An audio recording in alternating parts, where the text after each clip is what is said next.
Oke, hello everyone. Welcome to Analysis dan update lagi seputar koin kripto. Dan di video kali ini, sesuai dengan yang banyak kalian request, kita bakalan bahas seputar Bitensor ya, atau dengan tikernya yaitu TAU, yang mana Bitensor atau TAU ini sendiri per video ini saya record masih menempati top 1 dari segi market cap-nya di narasi AI, teman-teman.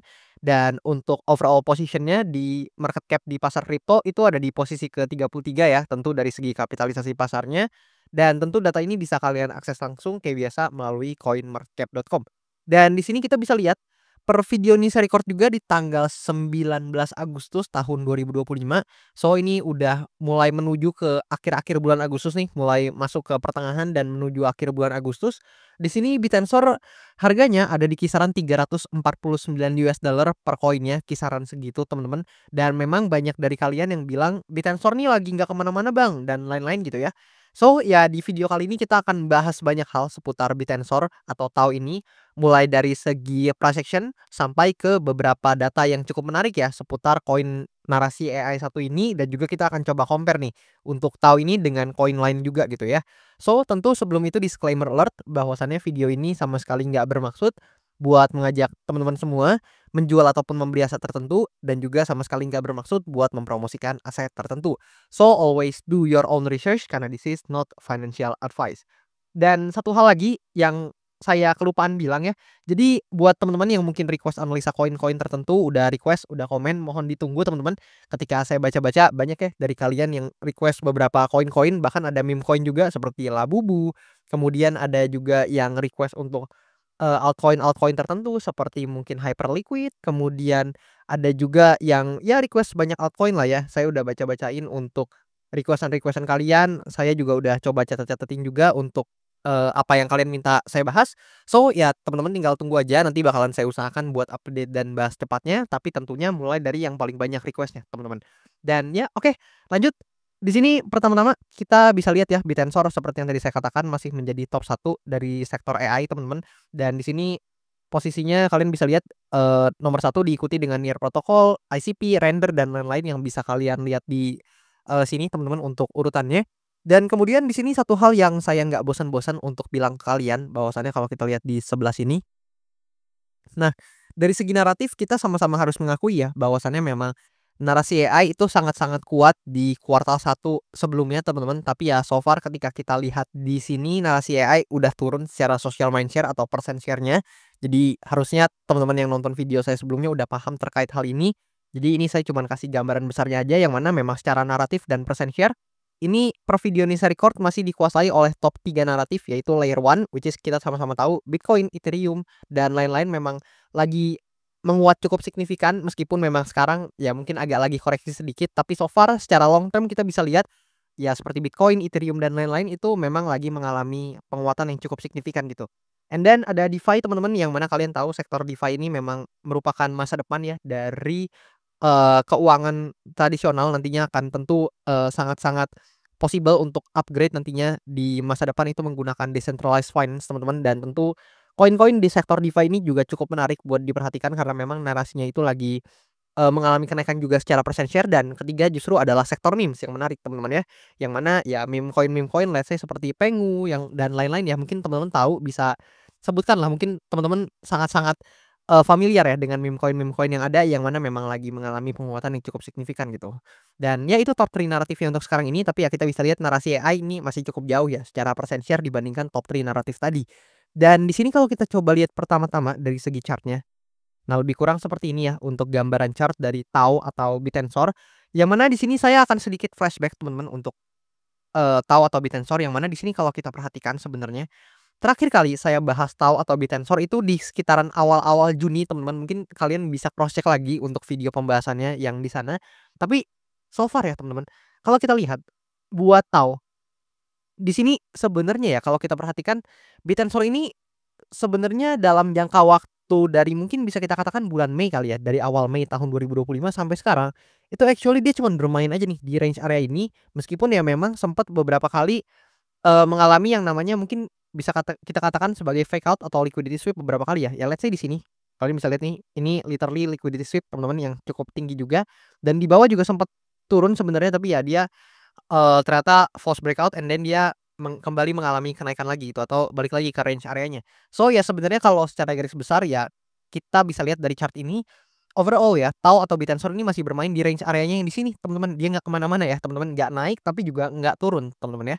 Dan di sini kalau kita perhatikan buat chart-nya saat ini, kita bisa lihat bit tensor ini sedang memasuki demand area-nya kembali atau area support-nya kembali which is di sini ya teman-teman. Dan kalau kita perhatikan memang area support ini menahan sangat banyak pergerakan harga bit tensor, harusnya saya juga nggak usah tandain lagi, teman-teman juga bisa lihat untuk area yang di sini teman-teman, important area yang di sini dia sempat jadi support nih seperti ya let's say saya tandai sedikit di sini. Nah, kalian bisa perhatikan sendiri lah ya, beberapa kali sempat jadi support juga. And then di sini sempat juga yang namanya jadi resistance ya, kalian mungkin bisa coba perhatikan beberapa kali lah ya. Dia sempat jadi area resistance juga dan tentu ini adalah area support yang mungkin cukup layak gitu buat kalian tinjau dan kalian pertimbangkan gitu ya untuk pergerakannya di area support ini. Karena memang berdasarkan skenarionya kita bagi jadi 2 seperti biasa, yaitu ada skenario bullish dan juga skenario bearish-nya. Dan di sini skenario bullish-nya ini bisa diawali atau dimulai dari apabila bit tensor ini berhasil rebound ya atau mengalami kenaikan dari demand area-nya yang di sini. Dan by the time dia bisa rebound, maka ada chance pergerakannya dalam jangka waktu menengah hingga jangka waktu panjangnya bisa seperti ini, teman-teman. Yang mana ini adalah skenario bullish-nya dan paling tidak Tau atau bit tensor ini bisa testing kembali atau kembali mengalami penaikan atau penguatan lah ya lebih tepatnya. Yang mana kenaikan atau penguatan ini salah satu target realistisnya adalah di area supply atau resistance di atasnya, yang mana sebelumnya juga menahan banyak banget ya pergerakan dari bit tensor gitu. Kalian bisa coba lihat sendiri dan pastikan sendiri di mana terakhir kali juga di sini di sekitaran akhir Juli ya kita tertahan di sekitaran supply area yang di sini. Dan tentu area ini baik supply areanya maupun demand areanya udah saya gambar sejak lama teman-teman, sejak jauh-jauh hari, kalian bisa cross check sendiri dan ternyata masih di-respect itu sampai sekarang. Dan kemudian di sisi lain kalau kita lihat ya buat skenario bearish-nya dari bit tensor atau Tau, meskipun ya memang kita mungkin banyak yang bilang juga ya, kita sama-sama tahu bahwasannya banyak yang bilang bit tensor ini sideways Bang, nggak kemana mana Bang, ya which is true ya teman-teman, karena dari bulan Mei sampai sekarang let's say ya sekitaran 3 bulan emang nggak kemana mana sih teman-teman. Tapi di sini satu hal yang menarik adalah kalau misalkan bit tensor ternyata nggak mampu nih teman-teman mempertahankan support atau area demand yang di sebelah sini teman-teman ya, maka ini akan menjadi bias yang sangat bearish buat bit tensor karena ada chance buat koin top 1 ya, Narasiya ini bisa aja mengalami koreksi atau turun kembali ke bawah gitu. Which is kalau kita perhatikan sebenarnya ya, di sini kalau kita coba gambarin sedikit, nah actually di sekitaran sini, itu tuh sebenarnya ada suatu area teman-teman. Nah di sekitaran sini lah ya kita bisa marking ada area teman-teman yang sebelumnya berhasil mempertahankan beberapa kali pergerakan dari bit tensor ini dan memang ada chance untuk bisa koreksi ke sana gitu ya. Kalian bisa lihat range-nya sendiri di sebelah kanan dan memang ada peluang untuk koreksi ke arah sana ketika memang bit tensor ini nggak mampu mempertahankan demand area atau area supportnya yang di sini teman-teman ya.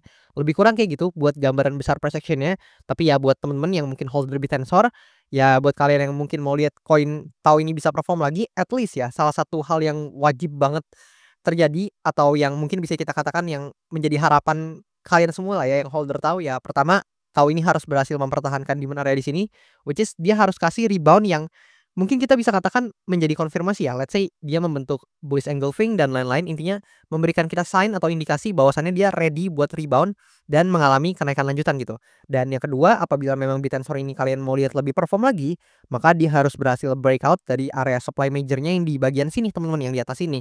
Karena memang ini supply yang mempertahankan bit tensor atau lebih tepatnya menahan harga bit tensor selama ini atau sejauh ini. Dan ya kalian bisa lihat banyak banget ya, bahkan dari bulan Mei ini aja kalau kita marking mungkin banyak sekali gitu ya ketahannya gitu. Kalian bisa notice sendiri lah ya. Dan so far ketika memang area supply ini belum di breakout, maka ya secara performance mungkin bit tensor nggak akan yang gimana banget, tapi by the time ini di breakout, maka mungkin kita bisa lihat ya bit tensor dalam long termnya bisa aja menuju kembali atau menguji kembali ke area supply atau area yang ada di atas sini teman-teman. Dan tentu untuk itu nggak mudah, butuh liquidity yang besar dan tentu narasinya juga harus mungkin mengarah lagi ya kayak AI teman-teman. Ya mungkin seperti itu lebih kurang, atau kita mungkin butuh katalis-katalis yang cukup positif juga gitu dari segi makroekonominya. Dan kemudian di sisi lain kalau kita coba lihat ya mungkin dari stochastic RSI di sebelah sini.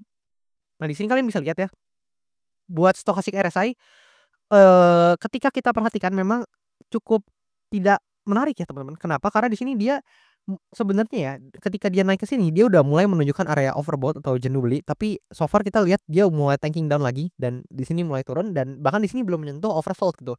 So, kalau misalkan ini tambah turun menyentuh oversold, maka ada chance ya mungkin, eee, secara harga atau price action ini tahu ada potensi loh untuk mengalami koreksi lebih lanjut. Tapi apapun itu saya sendiri lebih prefer untuk melihat dan memperhatikan demand area yang di sini, yang mana ini bisa menjadi konfirmasi ya untuk beat tensor ini, yang mana kalau misalkan ini di-breakdown maka memang secara bias akan lebih bearish dan ada chance buat beat tensor turun ke level-level harga yang tadi saya sebutkan gitu. Dan kemudian di sini kalau kita lihat juga secara volume, sebenarnya saya cukup suka, nanti kita akan coba lihat datanya ya, tapi secara volume sebenarnya beat tensor ini cukup stabil, kalian bisa lihat volumenya ini nggak ada yang drop gimana banget teman-teman, dan ya nanti kita akan lihat coba datanya ya buat beat tensor secara volume. Tapi di sini kita bisa lihat juga dari chart lain, let's say kita lihat dari sini dulu.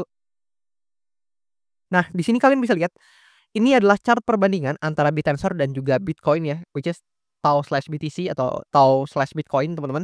Yang mana kita bisa lihat, seperti biasa ya, di sini saya mau kasih tahu dulu ke teman-teman, ketika kalian hendak pick altcoin atau put capital kalian di altcoin, make sure atau lebih tepatnya ya mungkin pastikan altcoin yang kalian pilih, kalian itu berpandangan bahwa altcoin itu bisa mengalahkan betanya dari market crypto atau indeksnya dari market crypto, which is kalau dalam konteks ini kita jadikan Bitcoin-nya sebagai beta ya.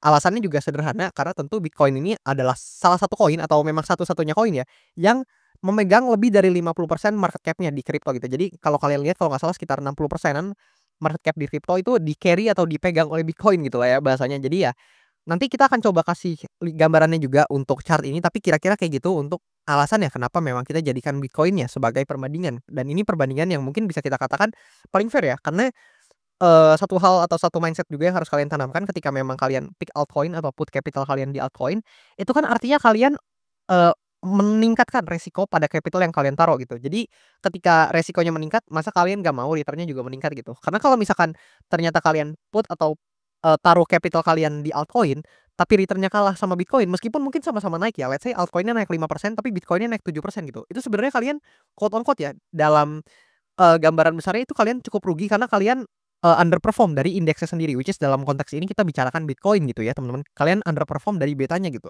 Kalian ambil resiko yang lebih tinggi, which is kita sama-sama tahu resiko dari altcoin itu kan lebih tinggi daripada Bitcoin, tapi ternyata return-nya kalah gitu. Berarti kan kalian secara nggak langsung agak rugi ya teman-teman ya. Ya gambarannya kayak gitu, hopefully kalian bisa ngerti. Dan di sini kita bisa lihat bahwasannya so far atau dalam jangka waktu panjang, ternyata Bitensor ini underperform loh teman-teman dibandingkan Bitcoin. Bitensor ini cuman quote on quote ya bisa mengalahkan return-nya Bitcoin atau performance-nya Bitcoin di sebelah sini teman-teman. Nah, kalian bisa perhatikan di sebelah sini. Ketika memang pada saat itu mungkin di tahun 2024 ya dia berhasil outperform Bitcoin, dalam periode waktu tertentu. Namun di sini kalau kita lihat ada juga di sebelah sini mungkin yang kalian bisa lihat ya, di waktu-waktu tertentu dia bisa outperform dari Bitcoin-nya sendiri, tapi so far dalam jangka waktu panjang kalian bisa lihat ya, secara trennya ini jujur chart ini mengalami penurunan teman-teman. Nih kayak gini. Nah kayak gitu ya, lebih kurang gambarannya memang turun gitu teman-teman ya. Tapi di sini buat kalian yang mungkin sedikit belum ngerti tadi saya lupa jelasin ya, mungkin kalau audiens saya yang udah lama udah cukup ngerti, intinya nih chart dari TAU/Bitcoin yang intinya ini membandingkan performance-nya TAU sama Bitcoin, dan kalau misalkan chart ini turun berarti TAU-nya underperform dibandingkan Bitcoin, tapi kalau chart-nya naik berarti TAU ini outperform Bitcoin-nya sendiri gitu ya teman-teman. Dan so far chart ini kena reject lagi ya teman-teman, atau kena rejection atau kena koreksi lagi dari sini teman-teman, dari kisaran area supply atau resistance-nya di sebelah sini yang sebelumnya adalah area support, di sini become resistance, dan ternyata ini juga valid ya kita gunakan di chart ini, yang mana chart ini mengalami penurunan. Dan kalau kalian tanya, "Bang, kan Bitcoin-nya juga koreksi Bang, kenapa chart ini justru turun gitu ya? Padahal kan Bitcoin-nya koreksi gitu." Ya jawaban sederhananya atau jawaban cepatnya atau bahasa baiknya adalah karena tahunya turun lebih dalam gitu teman-teman. Jadi ketika Bitcoin-nya turun, tapi altcoin-nya dalam konteks ini mungkin Bitensor atau tahu ini turun lebih jauh, ya chart ini ya tentunya turun teman-teman. Gambarannya kayak gitulah ya. Dan ternyata dia kena rejection juga dari memang chart yang di sebelah sini teman-teman, dan so far kalau kita perhatikan memang kalau sedikit kita gambarin ya, di sini ada area support minor juga yang bisa kalian perhatikan ya, let's say di sebelah sini teman-teman. Nah, kalian bisa perhatikan di sebelah sini, dan kalau misalkan chart ini gagal untuk rebound di sebelah sini teman-teman untuk di area supportnya, maka justru ada chance buat chart ini kembali mengalami penurunan, dan ini artinya Bitensor ini akan relatif underperform atau lebih tidak perform dibandingkan Bitcoin-nya sendiri gitu teman-teman. Dan jujur kalau kalian tanya, Tahu ini sebenarnya secara project cukup menarik, saya udah jelasin di video-video pembahasan tahu saya yang awal-awal, kalian boleh notice atau nonton di video tersebut. Tapi ya so far ketika price action-nya seperti ini dan underperform dibandingkan Bitcoin, kalau dari saya pribadi, again, kalau dari sudut pandang saya pribadi, dari POV saya pribadi, saya sendiri nggak terlalu tertarik nih put capital di altcoin yang seperti ini.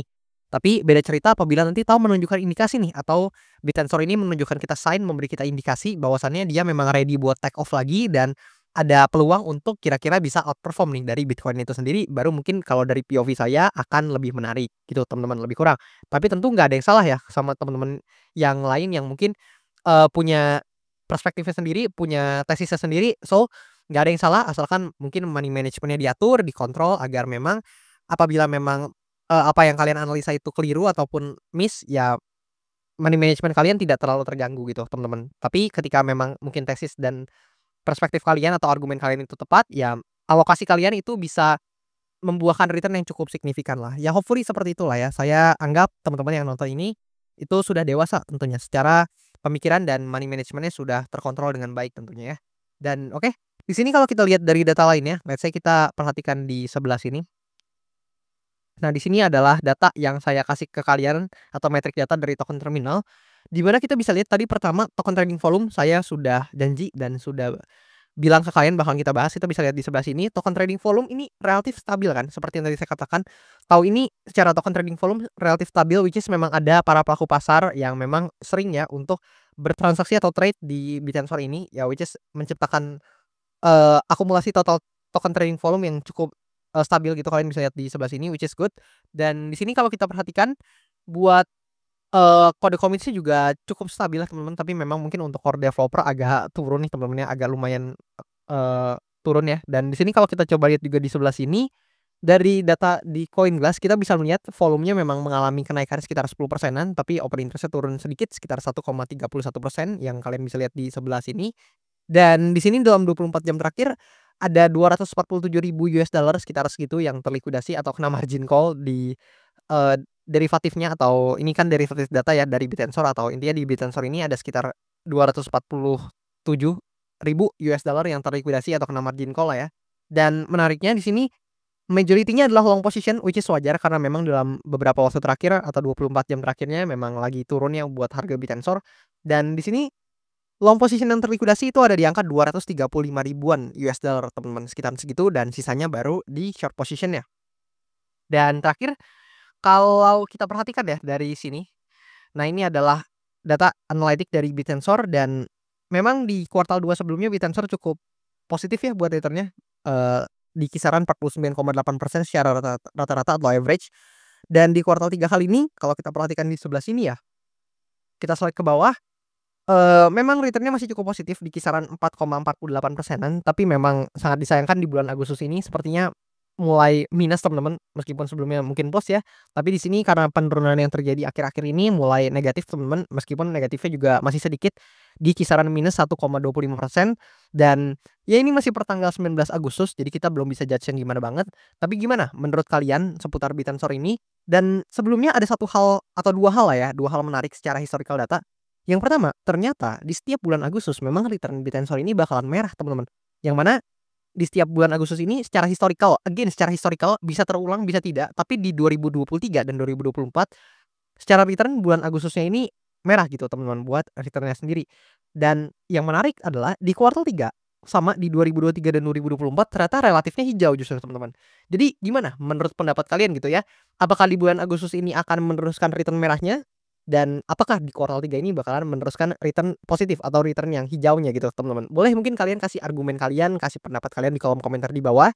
Dan again data yang saya kasih tadi cuman historical data, bisa aja berubah sewaktu-waktu teman-teman, sangat mungkin ya untuk historical datanya dipatahkan dan akan tidak berlanjut gitu di kemudian hari, sangat mungkin. Tapi ya tentu ada juga mungkin teman-teman yang berargumen kayaknya bakalan terjadi lagi dan lain-lain. Boleh sah-sah aja teman-teman, karena tentu argumen kita, pendapat kita sebagai salah seorang atau sebagai seorang pelaku pasar tentu ya setidaknya kita punya pendapat, dan terlepas dari itu benar atau enggak, at least kita bisa maintain ya, atau kita bisa mengkalkulasikan untuk resiko dan return yang mungkin kita dapatkan atau yang kita peroleh dari pendapat dan argumen kita masing-masing gitu ya.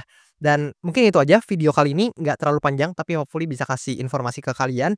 Dan jangan lupa buat teman-teman yang mau request analisa koin, jangan malu-malu, jangan sungkan, kalian tinggal langsung request aja di kolom komentar di bawah, dan nanti bakalan saya usahakan buat update dan bahas cepatnya, mulai dari yang paling banyak request-an ya, teman-teman. Dan itu aja buat video kali ini. Thank you dan sampai jumpa di video-video selanjutnya.